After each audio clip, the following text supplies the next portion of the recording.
Hello everyone, welcome back to my channel. तो आज हम पढ़ेंगे ग्रेड 8 का चैप्टर 6 साइंस का reproduction in animals. So let's start.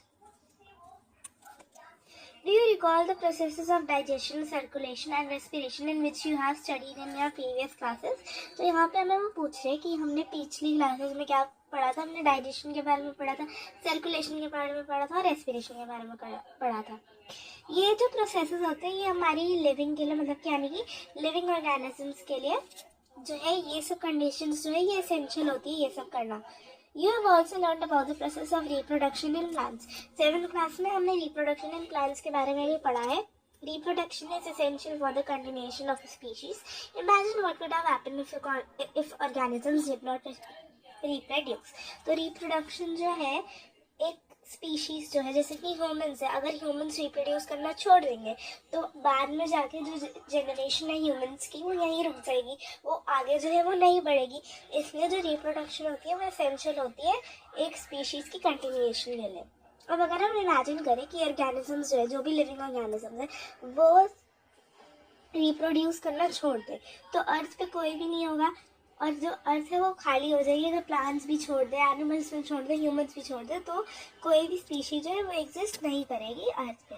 You will realize that reproduction is very important as it ensures the continuation of similar kinds of individuals generation after generation। तो जैसे मैंने समझाया कि अगर एक स्पीशीज जो है वो रिप्रोड्यूस करना छोड़ दे तो वो जो जनरेशन है वो वहीं रुक जाएगी, उसकी जनरेशन आगे नहीं बढ़ेगी। You have already learned in your previous classes about reproduction in plants. In this chapter, we shall learn now how reproduction takes place in animals. तो पिछली क्लासेस में हमने प्लांट्स में कैसी रिप्रोडक्शन होती है वो पढ़ा था। इस क्लास में और इस चैप्टर में हम पढ़ेंगे कि रिप्रोडक्शन एनिमल्स में कैसे होती है। अब हम पढ़ेंगे मोड्स ऑफ रिप्रोडक्शन के बारे में। Have you seen the young ones of different animals? Try to name some of the young ones by completing table 6.1 shown in examples at serial number 1 and 5. तो एक बार ही टेबल देख लेते हैं। तो यहाँ पे हमें बेसिकली ये पूछा है कि जो ये एनिमल्स है उनके जो बच्चों का नाम है वो क्या होगा। ओए ना, You must have seen the young ones of various animals being born. Can you tell how chicks and caterpillars are born? How are kittens and puppies born? Do you think these young ones look the same before they were born as they do now? Let us find out.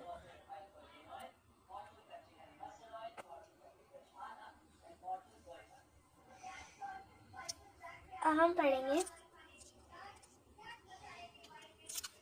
Just as in plants, there are two modes by which animals reproduce.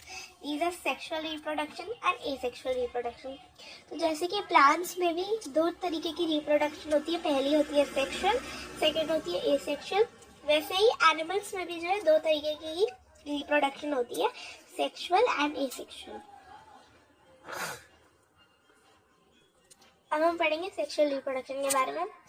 Try to recall reproduction in plants which you studied in class 7th. You will remember that plants reproduce sexually have male plants that reproduce sexually have male and female reproductive parts. Can you name these parts? In animals also males and females have different reproductive parts or organs.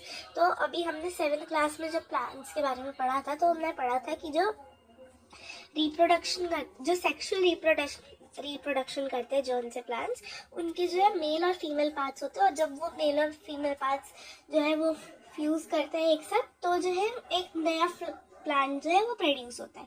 वैसे ही animals में भी mail और female जो होते हैं उनके different reproductive parts या organs होते हैं। जैसे कि प्लांट्स में Like plants, the reproductive parts in animals also produce gametes that fuse to form a zygote. जैसे कि प्लांट्स में जब जो रिप्रोडक्टिव पार्ट्स होते थे वो जो है वो अपने गैमेट्स बनाते थे और वो साथ में फ्यूज होते थे और फिर वो बनाते थे जाइगोट। वैसे ही एनिमल्स में भी होता है कि जो रिप्रोडक्टिव पार्ट्स होते हैं एनिमल्स में वो जो है वो एक साथ फ्यूज करते हैं, यानी कि वो एक साथ मिलते हैं और उससे एक बनाते हैं एक जाइगोट। ठीक है, it is a zygote which develops into a new individual. तो जब गैमेट्स का फ्यूजन हो जाता है और जब जाइगोट बनता है तो जाइगोट ही आगे जाके जो एक नया इंडिविजुअल बनता है। This type of reproduction from the fusion of male and female gametes is called sexual reproduction. मतलब जिसमें मेल और फीमेल गैमेट्स का फ्यूजन होता है, जिसमें मेल और फीमेल गैमेट्स दोनों की रिक्वायरमेंट होती है, मेल और फीमेल पेरेंट दोनों की रिक्वायरमेंट होती है, उस मोड को हम बोलते हैं sexual reproduction. Now let us find out the reproductive parts in humans and study the process of reproduction in them. अब हम basically humans के जो reproductive parts होते हैं उनके बारे में पढ़ेंगे. Thanks for watching. Make sure to subscribe and like.